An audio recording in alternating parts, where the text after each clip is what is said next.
En este desafío de lectura que continuamos todavía, estamos casi al final ya del libro de Jeremías. Ahora entramos en un periodo, en unos capítulos, que Dios habla acerca de juicios contra todas las naciones. Y empezamos con el capítulo 48, donde empieza a hablar acerca de un juicio en contra de Moab. Todo el capítulo 48 habló un juicio para Moab. Está largo, hay muchas cosas importantes que se pueden aprender ahí. En el capítulo 49, que es donde vamos a buscar ahorita, Jeremías 49, habla una profecía. En ese capítulo hay varias. Hay un juicio en contra de Amón. Los amonitas constantemente fue un pueblo, una nación que estuvo en contra del pueblo de Israel de diferentes maneras, y Dios trae juicio en contra de esa nación.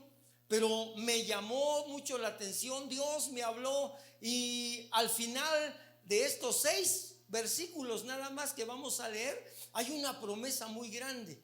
Y es lo que atrajo mi corazón, y Dios sembró en mi corazón una esperanza todavía, y que la vamos a aprender el día de hoy. Así es que vamos a buscar ahí Jeremías capítulo 49, y vamos a dar lectura del versículo 1 al versículo 6, perdón.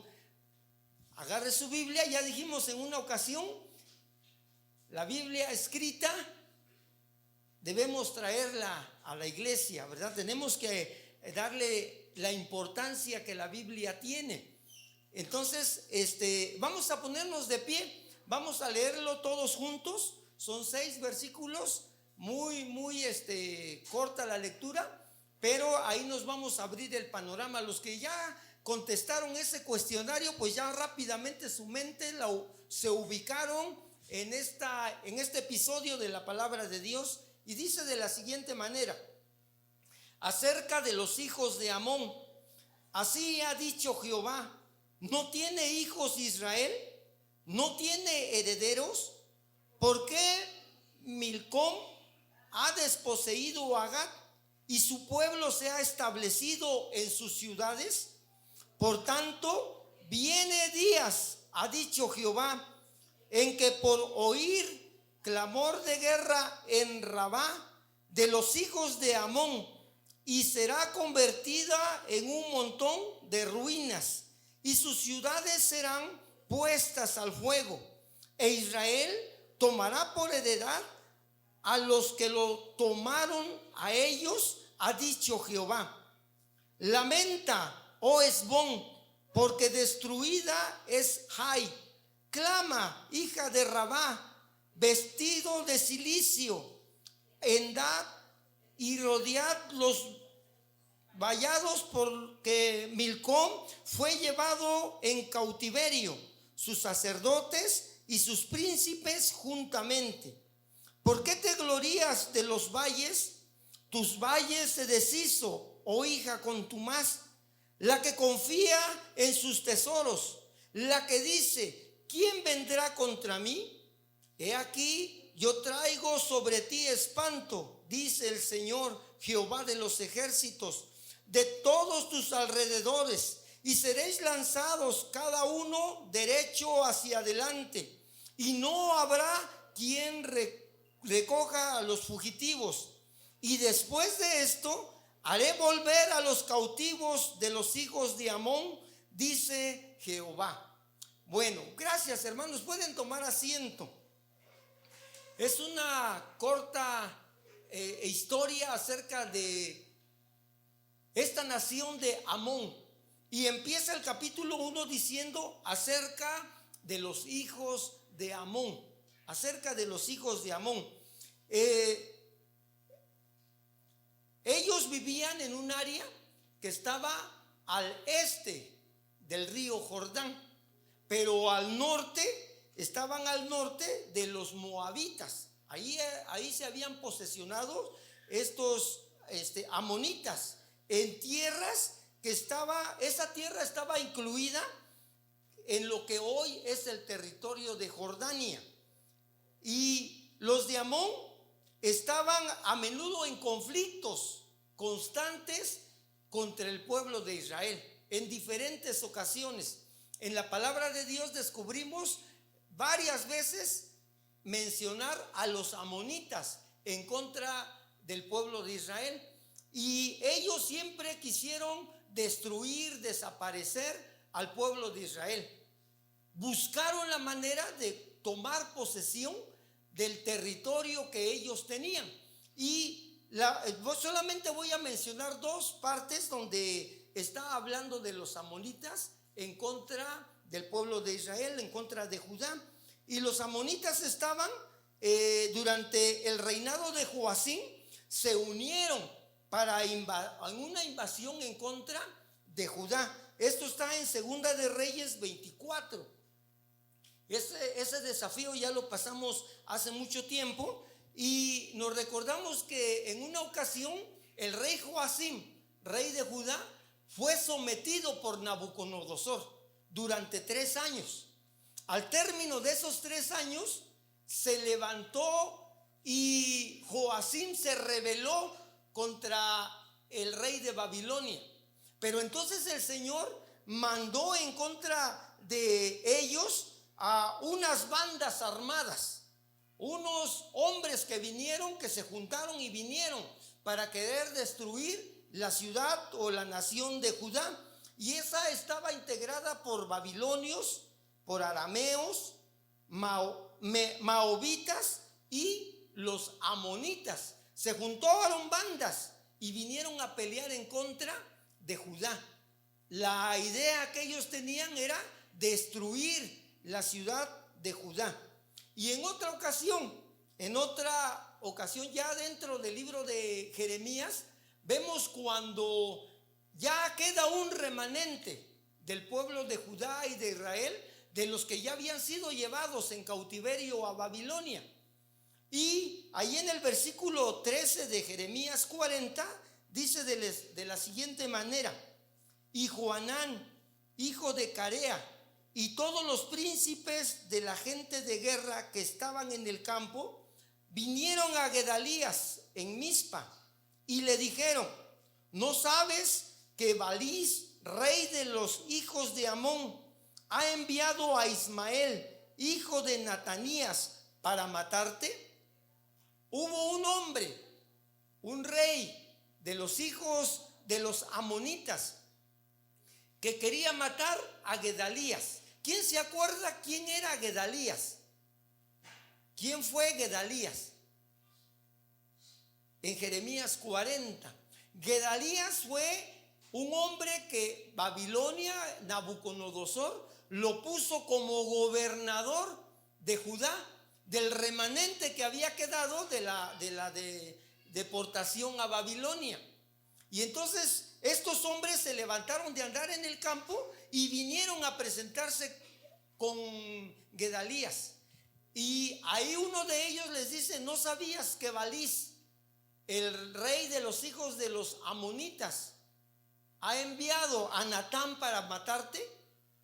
Y era un hombre que pertenecía a los amonitas.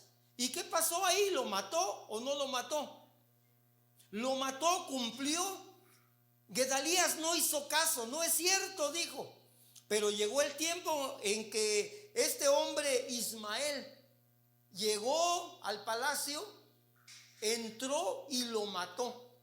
Cumplió su encometido, pero lo había mandado uno del rey de los hijos del pueblo de Amón. Entonces ahí vemos que los amonitas constantemente estaban buscando destruir al pueblo de Israel, y de una o de otra manera buscaban la manera de llegar en contra de ellos y que tratar de acabarlos. El pueblo amonita, en esta ocasión en el capítulo 49, Dios pone un juicio en boca de Jeremías y detalla eso acerca de los amonitas. Continúa el versículo 1 y dice: así ha dicho Jehová, ¿no tiene hijos Israel? ¿No tiene herederos? ¿Por qué Milcom ha desposeído a Gad y su pueblo se ha establecido en sus ciudades? Dios estaba viendo que efectivamente los moabitas habían invadido una región que le pertenecía al pueblo de Israel y había tomado posesión de ellas. Y este hombre que menciona aquí, un hombre Milcom, era su ídolo, su Dios, que los estaba guiando para hacer eso. Entonces la pregunta que Dios hace a través de Jeremías dice: ¿qué no tiene hijos Israel? Él estaba provocando que el pueblo reaccionara y entendiera que esa región que los moabitas estaban ocupando no le pertenecían a los moabitas, sino le pertenecía al pueblo de Israel. Y entonces estaba provocando que ellos se levantaran, empezaran a querer reconquistar esa parte de ese territorio.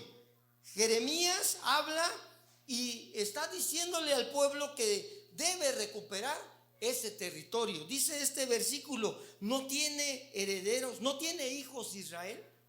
¿Por qué no van y toman posesión de la tierra que por años le había sido dada al pueblo de Israel? Jeremías habla del hecho de que los amonitas habían ocupado ese territorio, un territorio que pertenecía a 2 tribus y media, a la tribu de Gad, a la tribu de Rubén y la media tribu de Manasés. Esas 2 tribus y media no pasaron el Jordán para conquistar la tierra prometida. Eran personas que tenían mucho ganado y les gustó los campos que estaban del otro lado del Jordán, y pidieron a Moisés que les diera permiso de quedarse ahí, porque ahí iban a tener beneficio para su ganado, y se les autorizó quedarse. Entonces en esa región los moabitas tomaron por posesión esa región donde estaba a un lado del río Jordán. El nombre de su dios Milcot, en nombre de ese dios los amonitas vivieron en ese territorio. Ellos pensaban: ahora es nuestra posesión, nosotros vamos a vivir aquí todo el tiempo. Pero eso no era posible, porque esa posesión ya Dios la había dado a esas 2 tribus y media. Aunque la palabra de Dios también nos dice que hubo un tiempo en que vino Babilonia a invadir ese territorio, y a través de Tiglat-Pileser III conquistó ese lugar y se llevó cautivos a los hombres de esa región que era el pueblo de Dios.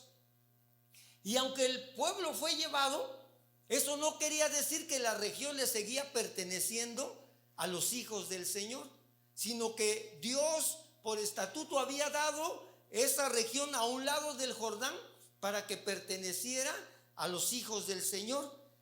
Y los amonitas, al parecer, se aprovecharon del estado deprimido de Israel e invadieron su territorio, lo sometieron y se quedaron a vivir en esa región que le correspondía a Gad, a Rubén y a Manasés. Y ellos querían que era por siempre, porque Milcot les había guiado para conquistar esa región. El profeta afirma que Dios preservará a los descendientes de Israel y les devolverá su herencia. Es algo muy importante que a mí me enseña mucho. Dios está preservando o preserva el lugar donde nos ha puesto. Es nuestra heredad, es algo que Dios nos ha otorgado y que nuestros hijos en lo posterior van a seguir heredando o habitando el lugar donde nosotros estamos. Hablando de Iglesia Vida, hoy Dios nos ha dado este templo, este terreno, este lugar es de nosotros. Y a mí me ha llamado mucho la atención. Dios me habla en uno de los salmos donde dice que aún el gorrión haya casa y la golondrina nido para sí. ¿Para qué? Para poner sus polluelos cerca de tus altares, oh Jehová de los ejércitos. Y yo quiero pensar, tomando como base esta lectura que estamos teniendo, que Dios va a preservar a mis generaciones en este mismo lugar, que van a estar cerca de sus altares, cerca de la casa de Dios, porque aquí es un lugar que hemos nosotros tomado como heredad para que nuestros hijos también habiten. Hoy yo solamente tengo 2 nietos, pero Dios en lo adelante me va a dar más nietos y me va a dar bisnietos, y si Dios me permite verlo, yo voy a glorificar el nombre de Dios, porque la heredad que Dios me ha dado es aquí en Iglesia Vida, y aquí vamos a permanecer. Yo no envidio en ningún momento a ningún otro grupo cristiano. Cada quien tiene su lugar, cada quien ha crecido, cada quien hace su trabajo de hacer crecer el reino de Dios. Pero Iglesia Vida tiene su característica. Yo amo estar en Iglesia Vida. Es un territorio que Dios me da, y mis generaciones más adelante lo van a poseer. Va a ser de ellos, y yo voy a estar muy a gusto, yo voy a estar muy contento si Dios me da vida, a ver a mis nietos, a mis bisnietos estando en la casa del Señor, aquí juntos glorificando el nombre de Dios. Por eso el profeta afirma que Dios va a preservar a los descendientes de Israel. Ni un descendiente de Israel se iba a perder. A lo mejor tenemos hoy algunas bajas dentro de nuestra familia, algunos que no quieren buscar al Señor, alguien que definitivamente dijo: ya no quiero nada de eso. Pero Dios va a preservar su vida, y va a llegar el momento en que va a hacer volver a nuestros hijos a donde se hayan ido, y los va a traer a este lugar, y van a poseer, van a hacer suyo este lugar, porque está cerca de los altares del Señor. Esta es su casa. Así es que, hermano, no pierda la esperanza. Si sus hijos andan por un lado u otro, va a llegar el momento en que Dios va a volverlos a traer. Para el pueblo de Israel, en esta ocasión, cuando está hablando de que se fueron esclavos con Nabucodonosor a Babilonia, ¿cuántos años pasaron? 70 años para que ellos pudieran volver a su tierra y volver a tomarla. Me estoy acordando de esa familia que se fue a morar a Moab, y que ahí se murió el Señor, y se murió un hijo, y se le murió otro hijo, y la mamá, la esposa, se quedó sola con sus 2 nueras, y las despidió. Le dijo: váyanse, porque aquí ya no hay nada. No pueden esperarse a que yo me vuelva a embarazar y alguien tome ese niño para su esposo. Váyanse. Pero hubo una. ¿Quién fue? Ruth. ¿Qué le dijo? Tu pueblo será mi pueblo, tu Dios será mi Dios. Donde quiera que tú vayas, iré yo. ¿Y qué pasó con esa mujer? Regresó. Y a mí me emociona ver en esta historia. Regresa, y por alguna razón está delante del rey, y se identifica quién es, y le dijo: todas tus pertenencias, todos tus campos te van a ser devueltos, son tuyos. Y esa mujer fue bendecida porque le devolvieron todo lo que dejó cuando se fue a Moab. Pero regresó, y Dios le dio la oportunidad de tomar posesión nuevamente del territorio que a ella le pertenecía. ¡Qué gran bendición! A lo mejor pudiéramos pensar: en este momento estoy teniendo pérdida, porque falló un hijo, falló otro hijo, mi economía está mal, mi salud se está agravando. Muchas cosas pudiéramos pensar. Pero estamos en la casa del Señor.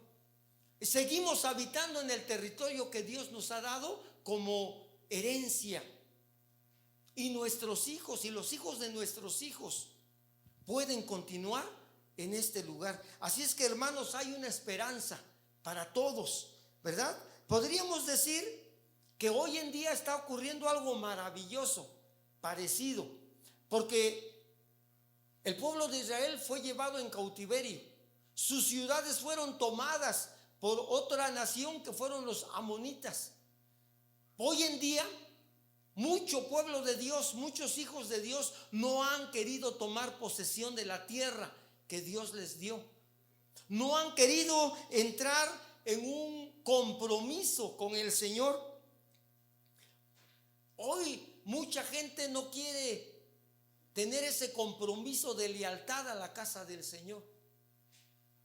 No quieren venir y tomar la posesión de la tierra que Dios nos ha dado.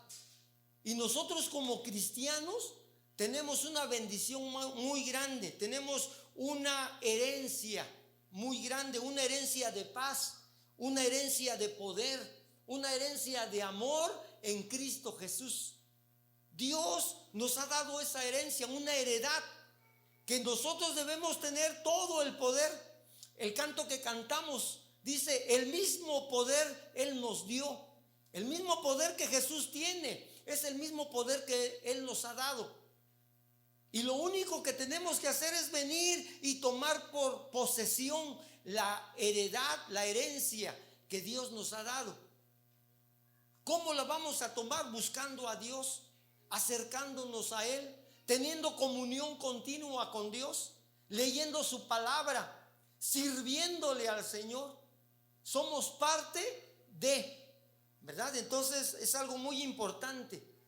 Eso habla acerca de los hijos de Amón, pero también del versículo 2 al 3 dice que vienen hay días de juicio por venir. Y dice el versículo 2: haré oír clamor de guerra. Haré oír clamor de guerra. De la misma manera que Dios destruyó la ciudad de Judá y permitió que todo el pueblo se fuera en cautiverio, de la misma manera Dios está hablando al pueblo de Amón y dice: oigo clamor de guerra. Está hablando que los amonitas también iban a pasar grandes calamidades, y ahí menciona una de sus ciudades, Rabá, que dice será convertida en un montón de ruinas. ¿Qué quiere decir eso? ¿Qué aprendemos de eso? Dios va a traer juicio en contra de todos sus enemigos, de los enemigos del pueblo de Dios. Decía al principio que del capítulo 48 en adelante viene en juicio contra otras naciones, pero son naciones que algo tuvieron que ver en contra del pueblo de Israel, y hoy Dios los está llamando a juicio. Y en esta ocasión de Amón, está llamándole a juicio y oye rumores de guerra. Y dice que de la misma manera que iba a tratar a Judá, iba a tratar a ellos. Los iba a someter, iba a venir Babilonia y los va a invadir y los va a llevar también en cautiverio, va a destruir esas ciudades. Y se oye ese rumor de guerra. Y entonces Israel tomará por heredad a los que lo que tomaron de ellos, todo lo que se robaron los de Amón.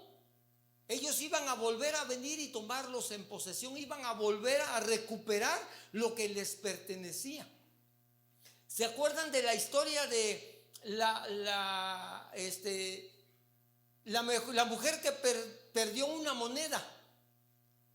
Y anduvo buscándola hasta que la encontró. Y dice que hizo fiesta porque encontró la moneda que había perdido. Y llamó a sus amigos y dice: oh, yo estoy muy contenta porque recuperé esta moneda que había perdido, pero hoy la he recuperado. O la oveja perdida, o el hijo perdido.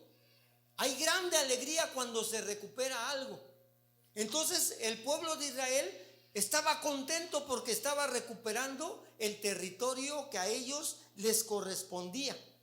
Entonces vinieron los de Israel para poder tomar nuevamente en posesión la tierra que les correspondía.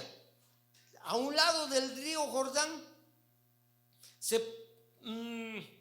puede argumentar que esta profecía aún no se ha cumplido en su totalidad. Hoy estamos oyendo el problema que hay en la franja de ¿dónde? En la franja de Gaza, entre Israel y ¿con quién? Y los palestinos, los de Hamás. Y hay una guerra desatada el día de hoy. El primer ministro de Israel declaró la guerra en contra de quien se levante para destruir a Israel. Y hoy está en la preocupación y en la vista de todos. Sin querer queriendo llegamos y prendemos ahí la pantalla y empezamos a buscar las noticias, a ver dónde van.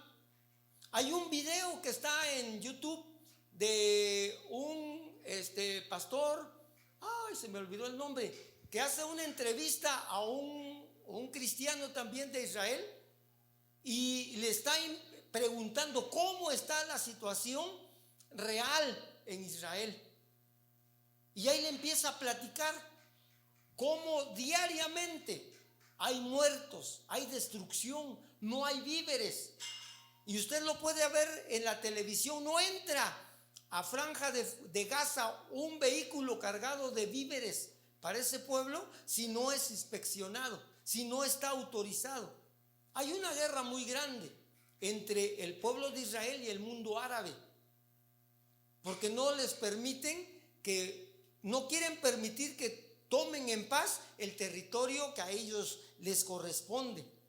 Este hombre, este dios Milcot o Moloc, como lo vemos en otra versión, dice el versículo 3, fue llevado en cautiverio.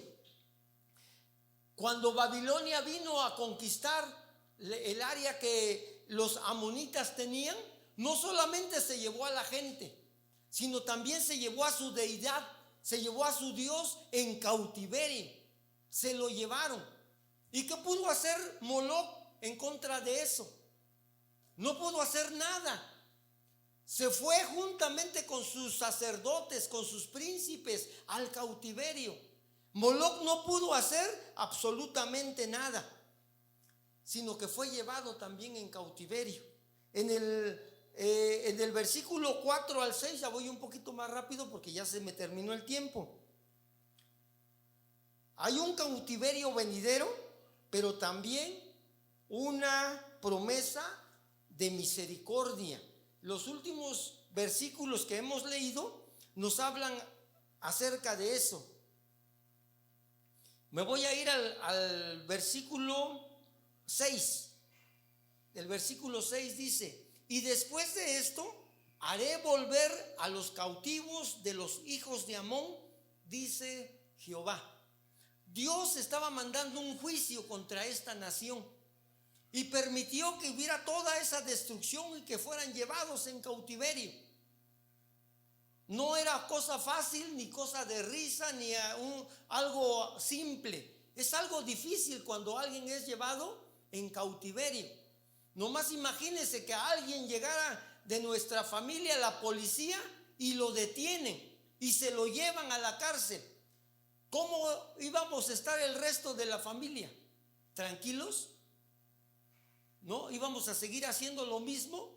No, a ver qué hizo, qué lo está demandando, qué hay que hacer para sacarlo, hay que pagar la fianza, juntamos dinero, nos preocupamos por eso. Hay un juicio que es muy difícil, pero en medio de ese juicio brota la misericordia de Dios, se hace notar la misericordia de Dios. Y para todas las naciones que habían tenido pleito contra el pueblo de Dios, Dios abre un paréntesis. Dios abre su misericordia. Después del juicio, Dios prometió hacer volver a esa nación, a esa gente, porque así es la misericordia de Dios. Así es el amor de Dios, no escatima. no lo limita. Ya no era solamente para el pueblo escogido de Israel, sino también lo abrió para otras naciones. Va a venir el tiempo en que Dios iba a hacer volver a los hijos de Amón. Para nosotros, hermanos, hay una promesa de restauración. Hay una promesa de restauración. La misericordia de Dios se está mostrando para todos nosotros. Pero Dios quiere trabajar en la restauración. La restauración va a provocar que nosotros, nuestro corazón, no tenga rencor, no tenga odio, sino que esté sano para poder entrar en comunión con la presencia de Dios. La restauración va a llevar a que nosotros reconozcamos que estamos en pecado y que tenemos que pedir perdón a Dios y venir delante de su presencia. Y entonces Dios va a restaurar totalmente nuestras vidas, como lo prometió para esta nación. Van a venir días en que esa nación va a regresar a la misericordia de Dios. Y hoy en día podemos ver que la gracia de Dios está abierto para todos, absolutamente para todos, judíos o no judíos. La oportunidad de que nosotros tenemos, que somos oaxaqueños mexicanos, la misericordia de Dios llegó a nosotros. Hubo un tiempo de restauración y hoy podemos decir que somos hijos de Dios, igual que el pueblo de Israel. Habrá algunas naciones que no van a alcanzar la restauración y la misericordia de Dios, porque su corazón no se ha vuelto a Dios. Entonces Dios está hablando acerca de una oportunidad que tenemos todos nosotros, una oportunidad de reconciliarnos con nuestro Dios. Y un día, hermanos, un día Dios va a hacer volver a todos aquellos que se han alejado de las cosas de Dios.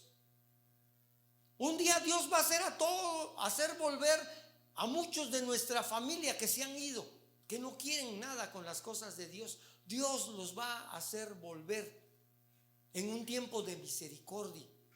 El mensaje, el aprendizaje que deja esta profecía sobre los amonitas nos enseña que viene tiempo de juicio en contra de las naciones, en contra de nosotros. Pero Dios va a preservar a nuestra descendencia.